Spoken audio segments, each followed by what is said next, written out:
Hey, what's up, everyone? Welcome back to an episode of the Digital Marketing Misfits Show. This is episode 15. Can't believe we made it that far. Actually, most podcasts do not make it past 10. We're here at almost double that. Well, if I'm rounding, but still. Tonight's going to be a pretty cool episode. We're going to talk about Mattress Mac winning $75 million. A garage door installer who actually sells a lot of garage door parts at a really cool little marketing scheme. And we're just going to BS about our random items that we're selling from around our house in quantities of over 100. It's pretty wild. Our little summer into fall experiment. So say hi to the rest of the Misfits. Hi, everybody. Hey, I think it's pretty funny that we're at this point now. We just are starting at random times. Like we don't start at the same time every week now, and I think that's fine as long as we get the show off. I think we've accomplished what we set out to do. Yeah, absolutely. I mean, we're 9 o'clock ish, but no later than 9:30. So people know. I mean, we know we don't know what we're doing, and I think this podcast has become the epitome of like just keep going, because this is not a polished professional product. Although we try to make it look like such at some points. Well, you haven't been uploading our podcast to the podcast stations, so that's part of the problem. Stream right now. Yeah, we're just streamers. So yeah, guys, I've kind of slacked here. Yeah. It kind of falls on me to upload it to the podcast platforms. I don't think I've had it since July. It's now November recording it. So in 2023, when you end up hearing this, just know. Yeah, exactly. Yeah, but go follow us on Spotify if you want. We're Spotify, Apple, your favorite, or we're on like everything. So it's a shameless plug. Yeah. Right. Yeah. I mean, look, going with this. This is again just if you're a content, we probably have an audience here of content creators, aspiring marketers, content creators. Just keep going. Like it's better. Don't like literally. Ready, fire, aim. Like this show is just that. We go live. Sometimes we don't. We miss a week. We come back. Eventually, we're going to have this really big. Once we figure it out, we're going to have a really big library of bingeable content. Yeah. I mean, we didn't name this Digital Marketing Professionals. So, we named it Digital Marketing Misfits. So, like we'll show up late, we'll show up messy, we'll just show up. That's half the battle. Yeah. And that's the beauty of the internet is you don't have to be. You can show up messy. You can show up come as you are.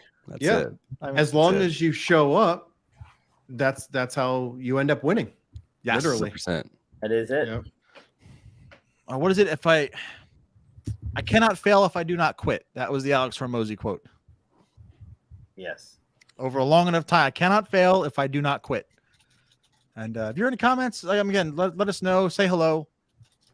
Let us know something that you want us to comment on this week too, because we are going to start taking requests. I know people want to have us just kind of shoot from the hip. This is we started very structured in the first couple episodes. Now we've kind of loosened up a little bit.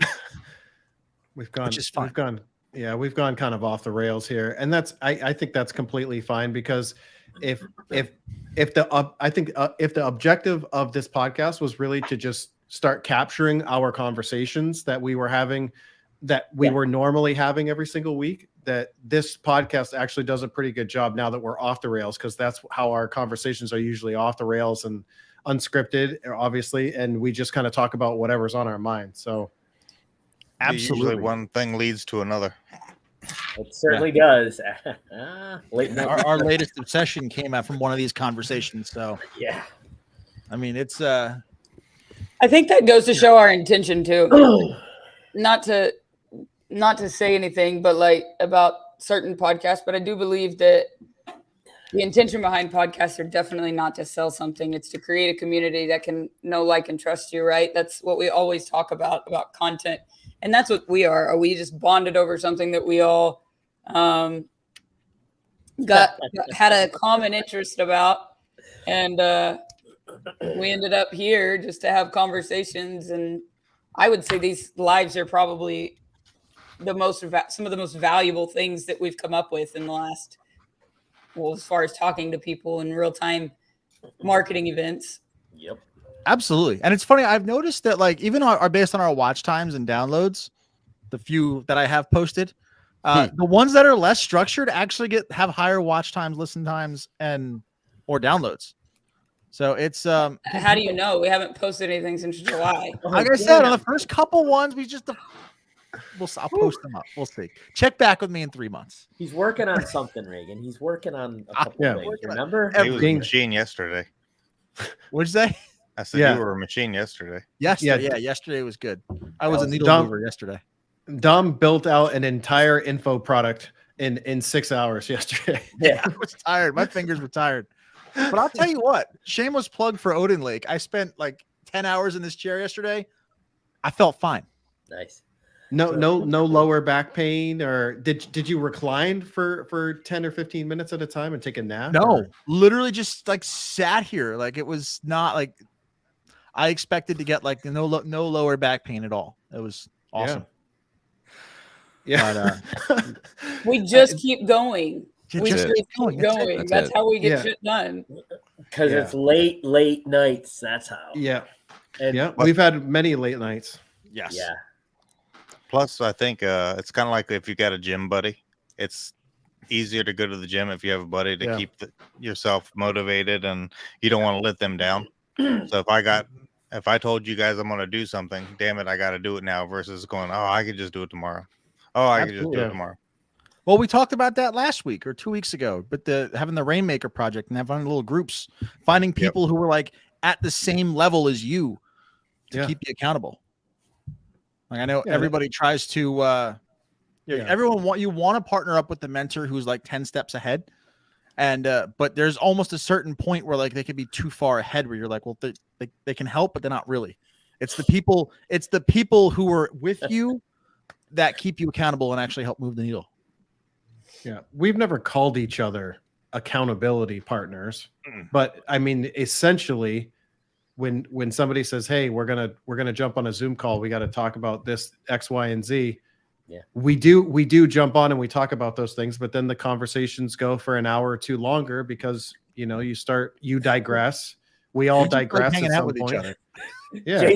Jason and Dom started talking about the installation of some air conditioning unit last night. And after about like 25 minutes, I'm like, why the hell am I still here? I'm going to bed. Well, this is what happens when I buy a house without central air conditioning and I want central air. And Jason built houses for 25 years. So naturally, what do I do? And he found one actually on Amazon that I'm now trying to get a free one because I'm a content creator. And that's how we do it now. Yeah, exactly. We don't pay for a damn thing anymore. And plus the amount of reviews. Buy shit. They sell so many of those and it's a high ticket item. You'd be crazy not to review that one. Yeah. Home is 4%. my hat rack be crushing it. That's actually a really, really good segue. So yeah. So what was it? John asked, what did I build out? So I was building out the entire ecosystem back end sales funnel for our upcoming project, Anonymous Influencer, launching on Black Friday. Bam. Where we've all been messing around on Amazon Influencer, and we've all been having various levels of success, and we've all been selling the weirdest item. Yeah. Like literally the strangest items have been taking off. Like Reagan, what did you say? Your hat rack. My hat rack. Your number one seller. Crushing it. I'm selling like 10 a day. Amazing. I love it. Yesterday was 8. Actually. I've been selling probably 10. Well, we actually talked about this before we went on air. But my backpack I bought in college. Yeah. Is my number one seller because it's selling on like 13 SKUs because there's all kinds of different styles and variations. I have a couple wallets doing the same thing. Yeah. That's what you really call pad in your pocket. What do you guys sell? What are your number one sellers and random items? So I'll go real quick. Mine actually cycles between 3 or 4 different products, and I've had one drop off. I was selling a lot of vacuums. I sold probably about 200 vacuums in about 40 days. Yep. That's actually dropped off. I lost my placement, but other products have moved up. Right now, my number one product is a Mueller 3-in-1 hand stick blender. I'm selling like, you know how you keep making that motion, sir. Yeah. That's gonna get cut into a meme. Someone clip that, please. Someone clip that. So Somebody get him a shake weight. Have you guys ever seen those? Have you ever seen those stick blenders where you use them to make smoothies and your protein shakes? I'm just going to keep going up and down. He ain't a quitter. The smoothie is almost done, Jamar.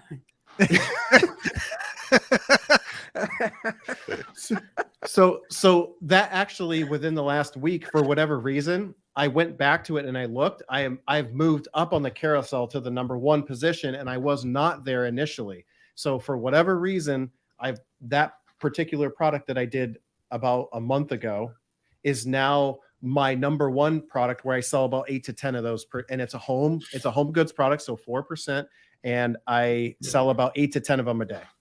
That's awesome. Yeah. So anyone here's listening who knows why we keep saying 4%, that is the highest, well, second highest commission category if you're not selling like luxury beauty items on Amazon. So it's 5% is the highest, but unless you're selling high-end beauty stuff, you're not going to hit 5%. 4% though is the mainline category, which home improvement and home products is. My highest is a Nathan handheld drink thing that I used when I ran. Oh, there you go. More hand motions. When I was running a lot, it was and I bought that several years ago. I paid for it several times over now. A cat automatic dry and wet fat cat food dispenser. I don't have a cat, and a coffee machine that I don't own. Those are my highest ones. Yeah, Mark's just breaking and entering into people's houses and making videos. Yeah, just. But don't worry, I'm just here to do a review. I'll be out shortly. I'm not going to take it. Haven't seen you guys in a while. What? I'm milking cows. What are you doing? I'm on the farm. What do you think I was doing? Oh, that's hilarious. Don't go moo, Thad. My most random thing is an alarm clock, like dominating with like over like about 100 alarm clocks. And that's just like one of them. The variants, like I'm actually shocked at how much people will pay for an alarm clock. I'm talking about like $200 or more on a single alarm clock.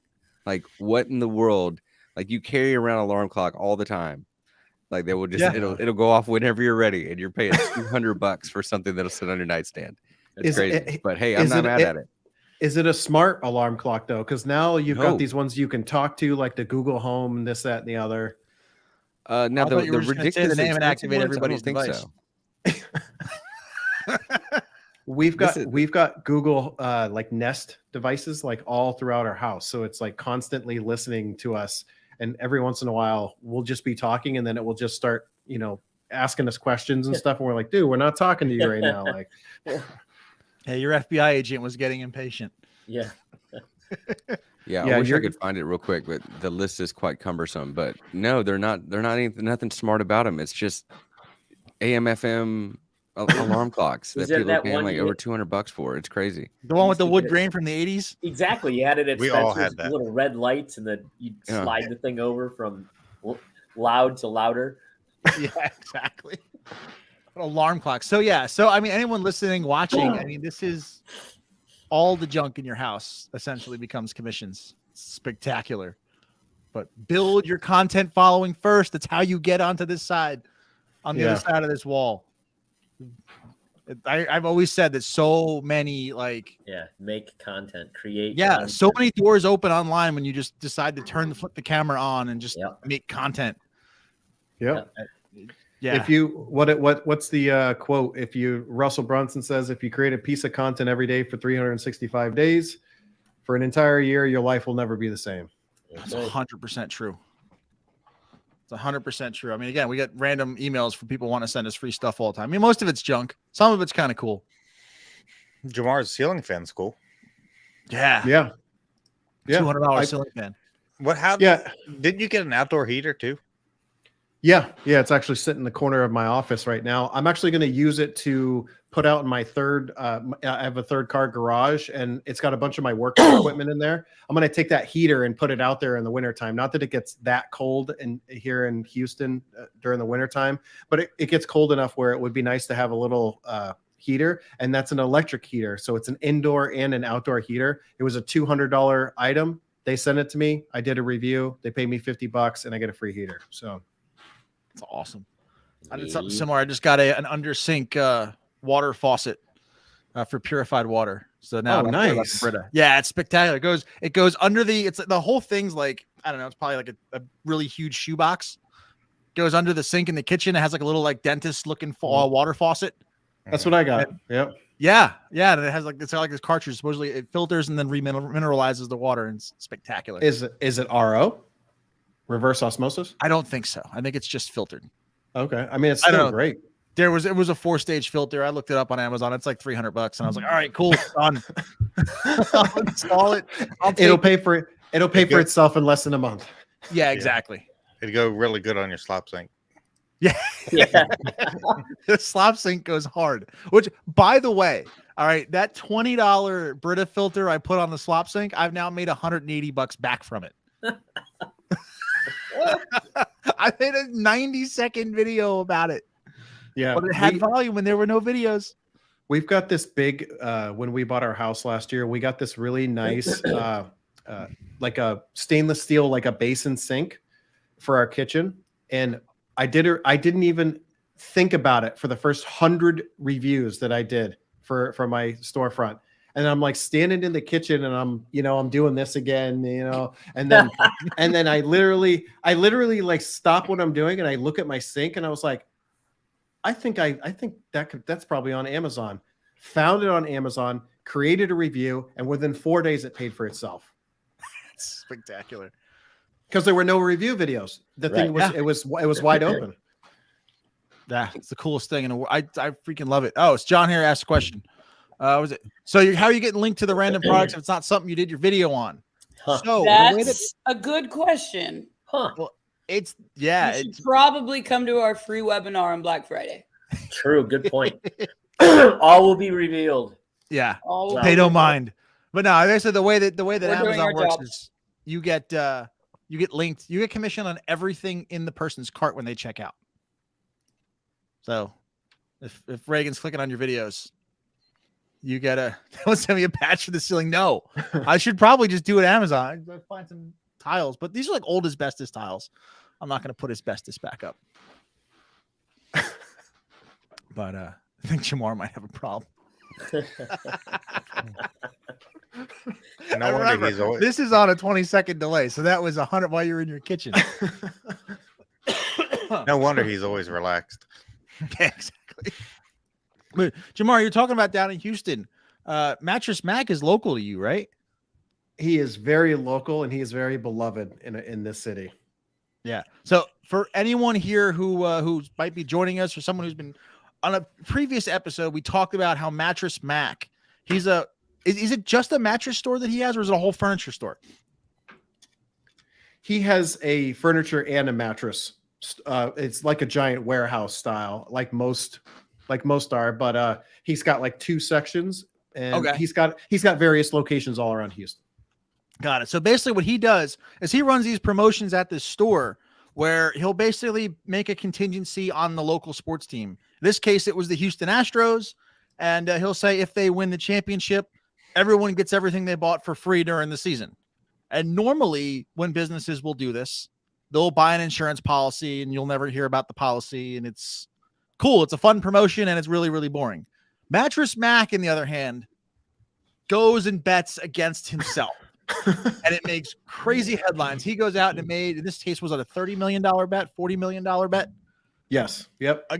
On the Houston Astros to win. And essentially, if the Houston Astros win the World Series, if you spent $3,000 or more, you got all your shit for free. And then in the season, he doubled it, right? Yeah. Yes. That you got your stuff for free, and then he sent you $3,000 on top of it. So basically, 6, everybody in Houston, 6,000. Yep. $6,000. Yeah, that's why I was saying I have to read the article again, but he did get a huge payout, but if everybody redeems that, which, I'm sure there's a statistical audit on that too. Maybe you took out an insurance policy to cover it. Who knows? But then, he still made a buckload. But yeah, he's $6,000. You get a free mattress and $6,000. That's wild. Customer for life. Yeah, What was the total winning? 70 million? $75 million he won on that. But he could also attribute the rise in sales during the year to people hoping, right? Especially as the baseball season goes on, and they realize, holy cow, we got a pretty good record this year. Like there's a good shot that they could make it to the playoffs, if not the World Series. So more and more and more people, before he closed the window, were going in and spending at least $3,000 on some furniture and a mattress, because they're like, if they win it, I basically get all this for free and I get cash. So it's like, why am I not taking advantage of this? So even if they lost the World Series, right, Mattress Max still wins because he still gets that flood of traffic to his stores to purchase his products. Yeah. So he just doesn't get national news, but still, I mean, either way, it was a win because he hedged his bet. I mean, and again, like Mark was saying, customer for life at that point. Like you're not buying your stuff anywhere else. You're going back to Mattress Max. Lifetime value of a customer is the most important thing if you've been around marketing for a while. I think I've said this before in a previous call, but he's been around for, this is like 40 to 50 years he's had his stores, his furniture and mattress stores. And as recent as 2017, when we had Hurricane Harvey coming here and I'm talking hundreds of thousands of people's homes were flooded, he opened up all of his locations and allowed people to sleep on the mattresses in his warehouse so that they had a dry place to stay. So that's the type of guy that this guy is, and how revered he is in this community. He's beloved. Everybody loves Mattress Mac. He's got commercials that run on TV. He's got, spots on radio, and he has a very, his persona is very like Houston. So, awesome. I mean, did you hear what he said after? I don't know if you guys saw the preview or the TikTok about where after the end of the game, once you win a championship, everybody says, "What are you gonna do next?" He was like, "What did he say?" I can't remember. I remember the TikTok. He was going to be back at work. He said he's going to go back to work. I think he also said he's going to double down for next year. He's going to take the winnings, and basically instead of putting 25 million down, he's going to put down 50 million. Yeah, so, I mean, he's playing with house money at this point. Astros got a pretty good team if they stay together. Yeah. As long as they ain't cheating, we're doing okay. Hey, that's it. He did have insurance. He did have insurance to hedge that bet. Might not be enough to cover the full refund, but yeah. So obviously he's not an idiot. He doesn't just go to, gamble money. So yeah, I don't know. I'm going to throw this out here to the Misfits if they want to do it. We'll check back in 60 days. But the insurance policy to cover $1 million perfect bracket for March Madness is only $20,000. So wow. Anyone wants to do a lead generation basketball giveaway, we'll give away $1 million in a perfect bracket. So we could do it. That might be a strategy that we go after. I can't. I always have to put my Syracuse Orangemen in there, and they suck. Well, you're not. I mean, you're like, yeah. Well, good. We're not gonna have to shell out $1 million to you. So. I mean, of all the years that people do it, I know doesn't Warren Buffett do $1 million bracket, give away his money if you get a perfect bracket. He does that every year. Does anyone actually ever win that? I know that there's always that one team that comes out of nowhere and just fucks the whole bracket up. I don't think it's ever been done. Yeah, it's never just one team. Yeah. Well, last year was every team. I remember last year. Last year was a bust. Well, last year was a hot nobody. mess. Yeah. Yeah. I think after the first two rounds, 98% of brackets were completely wrecked. Yeah. So, yeah, I've won a few brackets in my time, but that's because I always make two: one with North Carolina winning and one with a different. You put North Carolina winning or Duke? I was going to say, yeah. No, I'm actually a North Carolina fan, so I always make one with North Carolina winning, and then I make one that's logical. Yeah. And I've won actually multiple times with my North Carolina one, and I've won it by far with like the last 2 teams and everything. Like it's usually the same few teams in the end every year. So if you can kind of guesstimate where your busters may be, you stand a chance. So we might be paying you $1 million. But yeah, we can now that I think about it, Dom, we can circle back to that because March is next year, and who knows? Who knows what might happen, what transpire. That would be a fun, that would be a really cool event to launch to blow the podcast up. Share this here, get a bracket. So all right. That would be fun. I don't know. Joe Rogan, watch out. So Lisa. God, you take that one. Lisa. Oh no. She's the one who's gonna win. I know. She's probably messing with us all the time. She's like, what's a bracket? I don't know. These team names sound good, but she's calculating. She's Mattress Mac and hiding. You know how many times I've seen people just absolutely just like crush it with the brackets, just be like, oh, I like the mascot. Yeah. You know, the team colors are like, it's something about that red and black, you know, it's just, I just love it. So I'll pick them. There's a few fantasy, or there's a few, that's the game, fantasy football. Yeah. Fantasy football girls that are like trending on TikTok doing the same thing. Like, I'm going to pick this guy and then this guy. And the next thing you know, they're winning their team, their brackets. Lisa, the March Madness is for the National College Championship, and there's a bracket format for each division, and then they play in March. So it's called March Madness because it's fun. It's watching all the college basketball, which is much better than watching professional football or basketball. Yes. By the way, that would be me picking shit because I know nothing about any team. You know what? And you would actually dominate because the people who like want to get super analytical and like it bring like Tyler's little comment right there, you know, the auto draft, like everyone who wants to get super analytical about it wind up like everybody busts. Like it's always that way, you know, but the ones that are like, that I like that dude's name. I can, that dude's, you know, I know somebody from his hometown. Yeah. I'll pick him. And then they wind up just dominating shit like that. So yeah, it's throwing darts. What was it? Darts at I can't remember. What did it say? There used to be a thing in college where somebody, at least in my finance class, they said they threw a dart at the stock paper, and you throw 5 darts, and then the professor or the A student would pick 5 stocks, and the dart would always win. Yep. Yeah. The universal concept throughout life. It was like me on DraftKings last week being in New Oh Jersey. my God. You were like, I just played like $300 in bets. I'm like, who'd you bet on? And you're like, I don't know. And then you won. Well, there was some logic behind those bets, if I'm honest. Just I was playing like the over-unders and then point spreads, and if they were playing at home versus away. Now there is some technicality. It's luck though. All of it's luck. It's literally, there is some analytics to certain things that you can, historical data you can base some of your bets on. But if I get into that, you create a problem for me. You did none of that, did you? Do what? No. Analytics? No. Yeah. I did go from like home away teams. One, I did a couple overs. I made a few little 3-leg parlays and made a few $100. Nice. Yeah. That was kind of cool to watch. But what do you guys want to do next? You guys want to do sneaky garage door sales or Gary V? Because I feel like we talk about Gary V on every episode. I like that garage door guy. That was an interesting. Oh yeah, that's a good marketing thing right there. Since this is marketing, and let me see if I can. You guys are gonna make me freaking doing. Yep. Start doing what you call it? Screen sharing now and audio. You know I'm really bad at that. Hold on. Let's go present, share screen. Practice makes perfect. I know. I got share the audio. I've got that. All right. Well, we'll talk about it.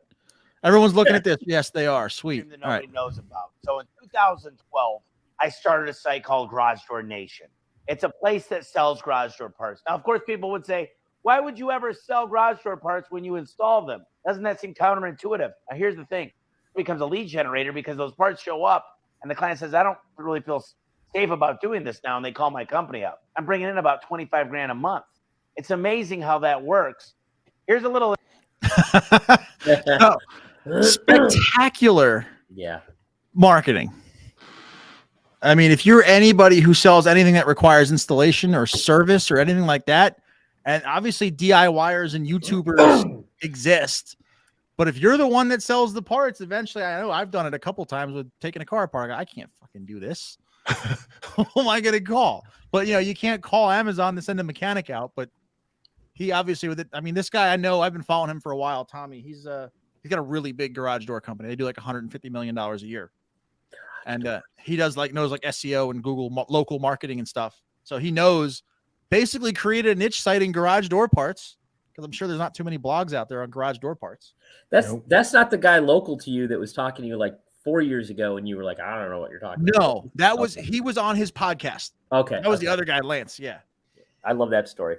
That's great. I mean, that just goes to say, like, if you know SE, it's the skills, right? Like, if you can offer a service, or you're offering a service, or your business out there offering somebody a service, pay someone to make you a website and throw some affiliate links up on there, and then pay for your advertising on the back end with your affiliate links. And then literally you've created an automated machine to grab leads, make some extra money, pay for your business itself. It's all just about developing those skills. We talk about that all the time too, but it's just finding things like these products are recommended for you, right? Like, in kind of finding where you can continue to snowball the effect of what people buy. Yeah, I mean, we're in an age of algorithmic shopping. So what is that he did? He solved the customer's problem before they even knew they had a problem.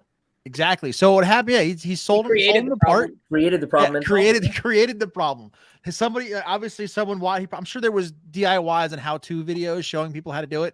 So here, buy the part, almost like a YouTuber. And then when someone comes in and goes, I don't know if I can do this. Well, guess what? His number's on the box that says call here. Yeah. Plus, everybody's super smart, because you're not. Yes, you figured out like a niche problem. Okay, you need these parts. Okay, most people don't want to. I mean, to be honest with you, I don't know if I would be doing construction on my garage door either. So now you've basically packaged in like, oh, and if you need help with this, so if you've got a service like that, you might as well sell the shovels and then have that service as availability, whoever needs it. That's like a genius idea, especially whether you're an affiliate that maybe offers like some higher ticket type of service to people, or, you just want to get your own like brick and mortar type business, more traffic as well, figure out the parts that people need and then be like, oh, you even need help installing, hit up this number. And take money, pay for ads, reminding people how dangerous it is to change the spring on your garage door. Oh, retarget the shit. That's what I was about to say. I was about to say, okay, I actually went through this a few months ago. Oh yeah, your garage door did break. My garage door did break, and I literally was like, I'm gonna crush myself with my fucking garage door. Like, fuck this. Where's the garage door guy? Yeah. Call him. $250 later, it was all fixed. Took him like 15 minutes. The next thing you know, the garage door guy is asking me how to generate leads for marketing. So I created a problem for him while he was sitting in my house. That's awesome. So, it's just conversations. You never know. And then if you can get somebody local business wise and you are a marketer, get somebody local business in your house, I guarantee they're paying somebody overseas thousands of dollars to do something that like shouldn't cost them as much as they're doing it, and they're not getting the results they want. And that's exactly what he was telling me. Or they're simply just don't know what they're doing. I mean, I talked Russell Brunson, that's one of his signature stories too, right? About how his friend was a chiropractor or a dentist, right? And he went to dental school and he did all that, but nobody there ever taught them how to run a business. And you got to imagine a lot of the pizza shop, the people who just want to get in business to run a cupcake shop. That's what they love to do, but they don't know how to do marketing. They kind of learn like we do, but they're busy invested in their business and not that. I mean, you see it all the time. I mean, I'm on like power washing TikTok, or probably pressure washing, because they always correct me. Right, I'm on power washing TikTok and car dealing. No, that's pressure TikTok. Washing, sir. You've got that wrong. Yeah. Oh, every time I just drop it on purpose now because I know it triggers them. But I say power washing. But Dom out there just trolling pressure washer guy people. Yeah, it's awesome. But what you do is I also you'll ask them, how do you get customers? And they just start chiming in. Well, if you do good work, customers will find you. Like, that's not a mark. I mean, you should do good work and you'll get some referrals and word of mouth. But to really scale, I mean, you need to learn how to market yourself. I mean, think about every conversation that we have with content creators not knowing how to monetize, right? Like, it's the same concept. You get millions of followers. People are watching your stuff and you're living on brand deals and hoping somebody goes and clicks on your link in your bio to buy something out of your Amazon storefront so you can make a little bit of change. Like, your system is broken. Let us help you. You know, it's an interesting concept of, like, everybody doesn't have all the pieces. And that's where, if you surround yourself by a bunch of different people and you start having conversations, you can figure out what pieces you're missing in a hurry and what you need to do. So true. These skills, like, I mean, I think that's a really slept on tactic. And I know Jamar's talked about it and Regan just got through talking about it as well. Like, you know, these skills that you can learn throughout this whole marketing journey, from lead generation, just general, you know, marketing in general, lead capturing, retargeting, all the stuff that goes into marketing in general. There's tons of local businesses, no matter where you live at, that can benefit from those things because they just don't know how to do it. Like I remember Jamar's story about the local liquor store. I think it was that he helped out when it's like, oh, well, you can do this and this, and boom. I just heard a story about a guy the other day who took what he learned out of a low ticket product, went to a couple local businesses and wound up turning it into multiple 5 figures of income just by teaching them those skills. Hey, this is what I can do. This is how I can help you. And boom. It's not just online. This marketing in general is for everybody. Right. Everybody can benefit from more customers. And if you can help them, then hell, there ain't nothing wrong with it. Get good at it, people. So here, I want to bring up Lisa's comment here. We've got, she's got new college graduates working in the marketing department that still don't know about a sales funnel. Now, which is it's on a couple of points. There's a couple of things we can talk about here. I have a marketing degree. I mean, sales funnels, they're not called marketing funnels. So sales funnels are not necessarily marketing. Marketing is everything that happens before the funnel. That's right. It's a sales process. Generation, more or less. Like, it's driving the business to you, and then what you do with it after the fact. Correct. Marketing is page 0 of the funnel. Right. Yeah, it's part of the conversion process. It's converting a lead into a customer is a sales funnel, whereas marketing is eyeballs, is traffic, is actually connecting somebody to a particular product or service. Yep. And that's going to lead me into the second thing I was going to talk about too, is that marketing being taught in college is, for the most part, is not direct response marketing. Now, I mean, direct response marketing has been around for 100 years. It's just in the past, I want to say 5-6 years since Russell Brunson really brought it mainstream on the internet.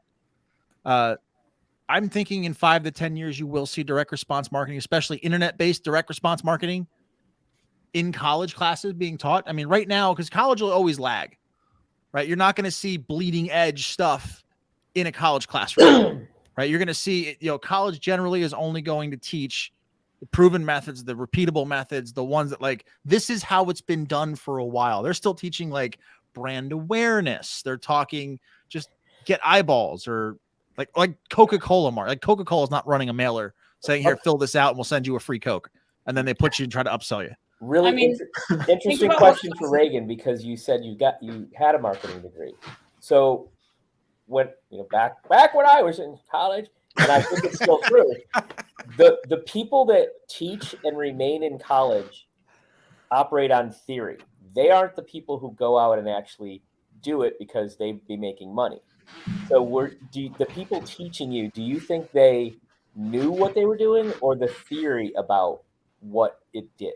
So I got pretty lucky when I was in college for some of my professors. One was the head of the marketing of the Tulsa Drillers, and one was a former Big Dillard's guy.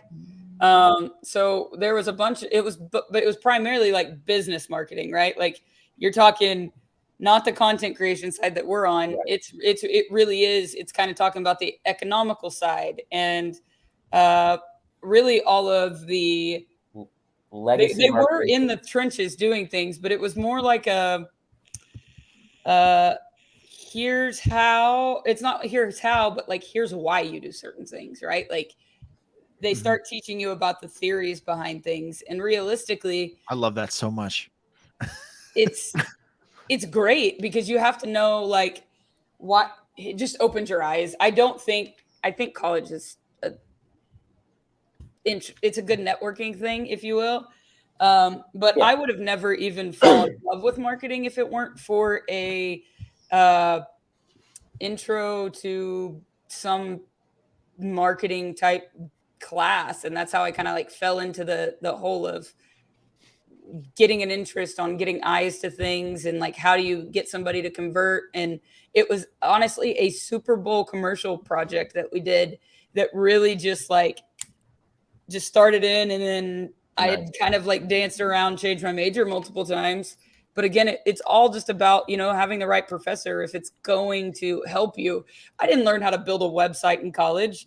I didn't learn how to, I learned how to have conversations with leads and start having consultative sales and how to have open-ended conversations and ask open-ended questions. Oh, cool. And you learn that kind of stuff in college, which is the consultative approach about how to create a problem that you solve, right? Like that's the consultative selling side of things. And that's the stuff that you don't necessarily get on, Guru, Sales Funnel, TikTok.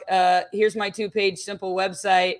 Here's this, that, and the other. You're not creating the problem. You're not understanding what the consultative approaches are like. You're not understanding why you need to ask open-ended questions to understand where somebody's at in their journey to bring them along. Those are the skills that I learned in college. Yes. And that is like perfectly like, I think, yeah. That's probably part of the reason why you'll never hear me in my content say college is a scam. You should never go. Like, cause I teach a lot of my courses in a college style, I think. Cause like Regan, you hit the nail right on the head. You're not necessarily going to learn the how-to tactical aspect of it step by step in college, but you'll learn the theory as to why you need to do something. And in my opinion, that's a lot more valuable than here, do this, and this step, click, step here, do this. And then you're going to have a result, which is great. But if you don't understand why you're doing what you're doing, the second that breaks down, you're off searching for another magic pill. Like we've seen in the high ticket space once a product kind of gets fatigued, that system will break down and then they're off searching for the next thing. Or making a new ridiculous claim about a new product that they created that's silent. Yeah, I mean, it's... Sorry. Well, okay. I look at the college as a scam differently, and I don't think it's a scam, but more like what Gary Vee approaches it. The ROI is different. So, like, what did you go to college for, Dom? Economics. And then I went to school to want to be in accounting and finance. I didn't have the GPA. I ended up in economics and then concentrated in money and banking. Okay. And so I was kind of in that whole business there, but we had to take at Penn State, we had to do a rounded like business foundation. So I was exposed to marketing and logistics and supply chain and all that stuff. And I think that's what slept on with college right there. That right there, what you just said, the rounded out, because you have to take those intro courses. Yes. It builds that foundation to everything else that's like your final major courses in your last 2 years, like that are actually kind of functional to your major. It opens your eyes to understand the rest of it, right? Like there's a reason college was created to help people. I think it's a scam with how much it costs. I think it's a scam that some of it can be done a lot quicker. And I think some of the courses that they require are just absurd, like in the intro side. So I'm going to pass it to Scotty because I think that's where he's going. And I just teed him up, but yeah, I mean, because I remember the second time I went through, I had to take art and all some bullshit classes again. But basket weaving. It's like you have to, for some reason, get a degree to get a job. But most people don't end up in a job. I mean, I took political science because it was the easiest one and fastest way to get to a diploma.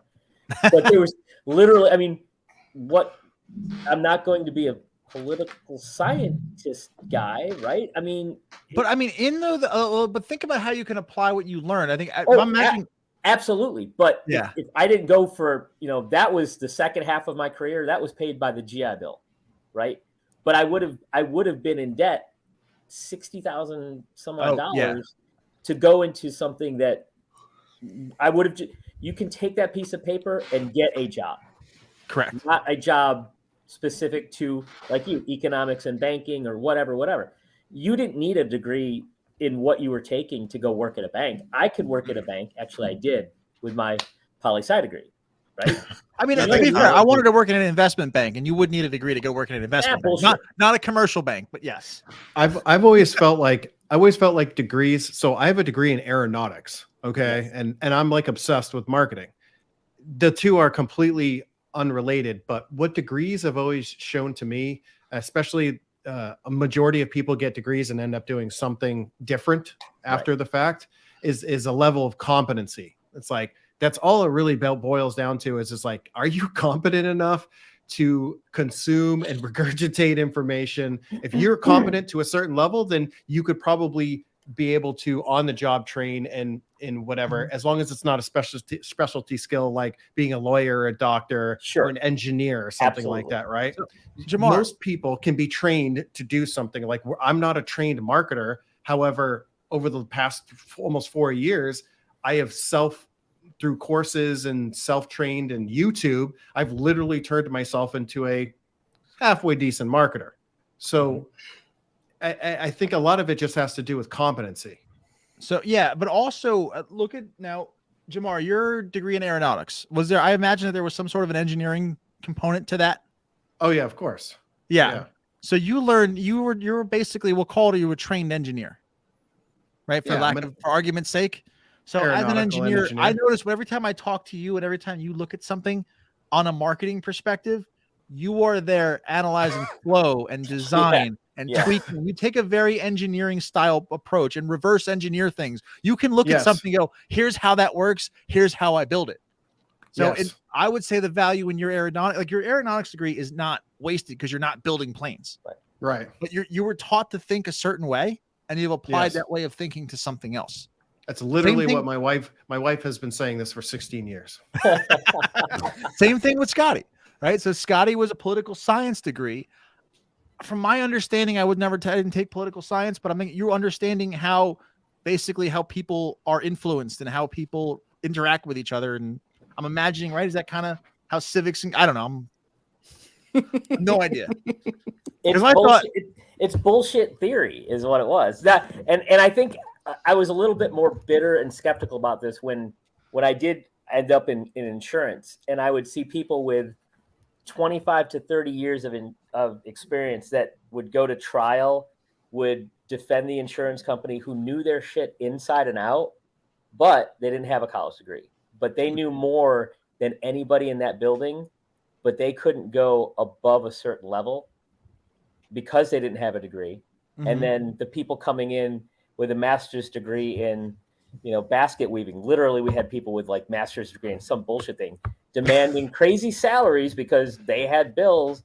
And you're like, but you don't know shit. And that's the problem with college degrees right there is the toxicity behind the entitlement because you have a piece of paper.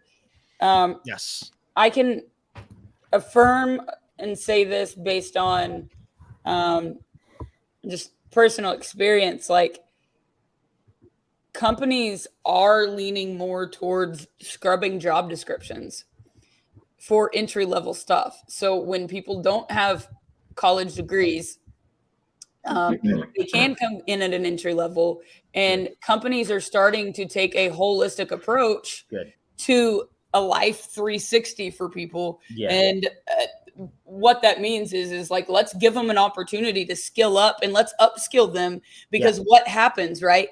When you can upskill somebody as a company, they then buy into the company and you have that loyalty, and then you don't have the turnover.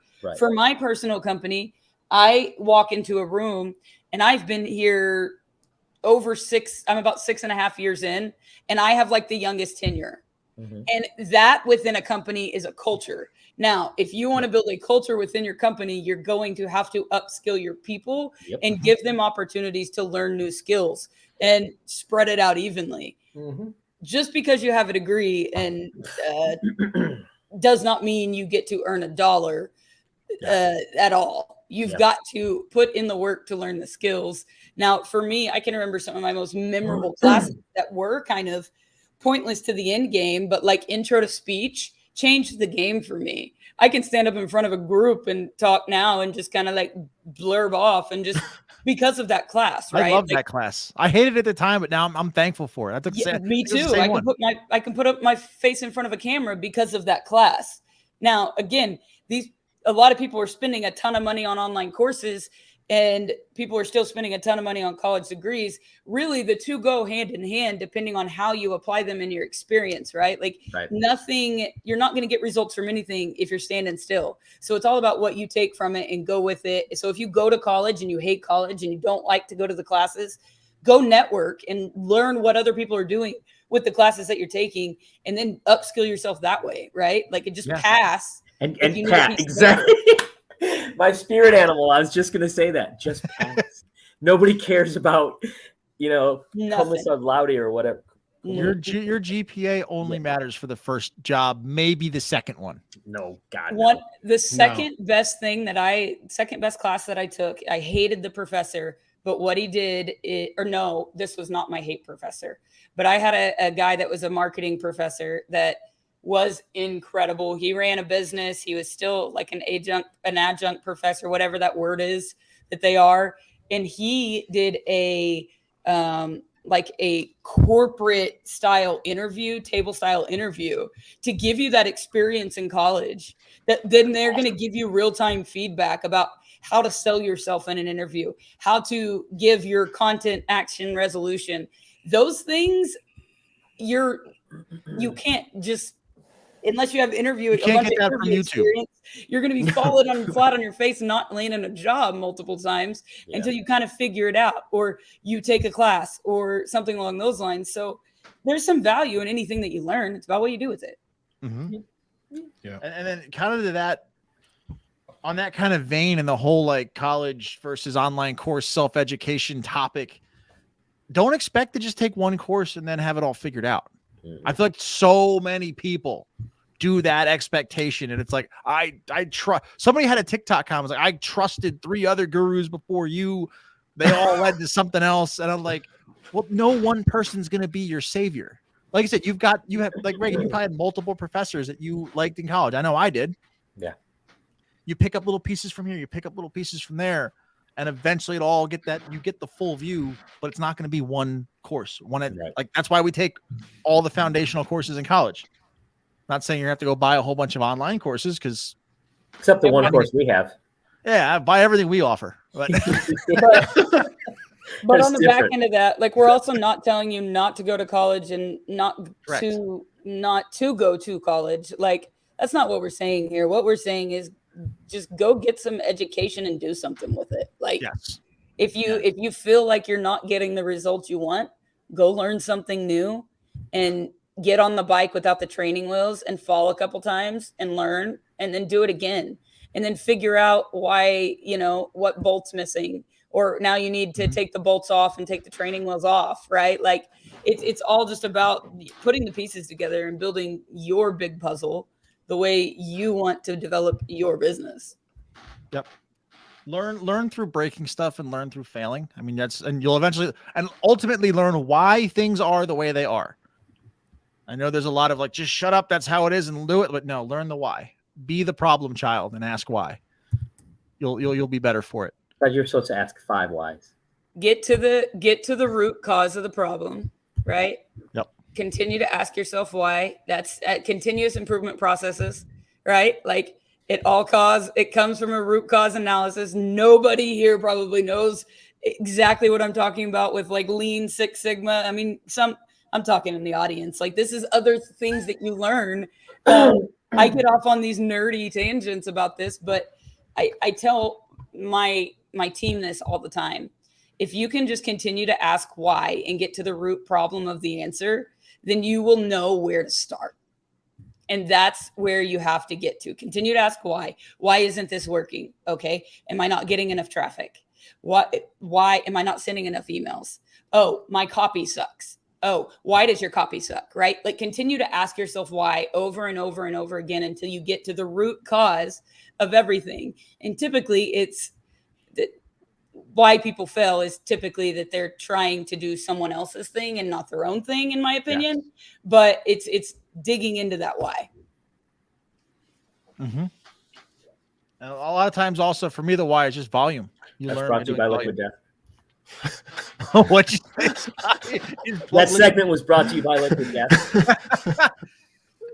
What? We are going to get sponsored by Liquid Death eventually. At some point. I mean, dude, they love internet marketing. They love organic. I just need Regan to keep doing the @Liquid Death whenever I post something because I forget, and then she's like, "Hey, Scotty, brand deal @Liquid Death." I'm like, "That's so smart." What we got or you could just, make a video about Liquid Death and post it somewhere. I'm going to do all four, and I'm going to blow Doms out of the water. Oh, come on. Do a taste test. I am able to buy a case of Liquid Death a week with my Liquid Death commissions. So do a taste test. Yeah, it's just water. When people I understand, but he has the different flavors. Yeah. And you know how people do the seltzer taste test? That's my theory. Line them all up. 10 out of 10, 8 out of 10, 7. Yeah. I wish I could have the other competition because it is better than that. I don't know if it's worth the price. You can do comparison videos on this website. Well, they just don't get prime placement. That's a lot of work, and it is a lot of work. Do it on live. Minimal. That's what I'm going to do. Minimal viable product until I go live. Just do it on live. Yep. Yeah. Do it live. What do we got here? Oh yeah. Scott had one here. Failure is a path through and to success that we're not taught that in college. Absolutely. Yep. We're definitely not taught in college that you will fail because then you're gonna have a bunch of kids going, "Why am I even doing this then? My life is over." Failure allows you to correct actions, right? So we try to succeed with online marketing. There isn't a single person that's ever succeeded with online marketing without failing 99 times before they actually succeeded, because you have to figure out what to and not to do for your own business to move your own brand forward. And it just can't be done without failure. Like you have to figure out what you suck at and what you're good at, and then double down on what you're good at and not try to do the things that are holding you, slowing you down, holding your business back. So if you're afraid to fail, you're afraid to learn. Well, this will be my last thing about the colleges and shit, but that's how it used to be. But that professor in New York, NYU, he got fired because his student said his chemistry class was too hard. And so they signed a petition and the college was like, okay. And he's like, but it's chemistry. It's chemical engineering, I think. Chemistry is hard. Yeah. Yeah. And so that one class decided, well, it was too much for them. And I guess they learned the power of collective bargaining that day. They're going to learn valuable lessons for a bad reason. Yeah. But yeah, it's funny you say that guy makes his own online course for chemical engineers. Who? What? Yeah.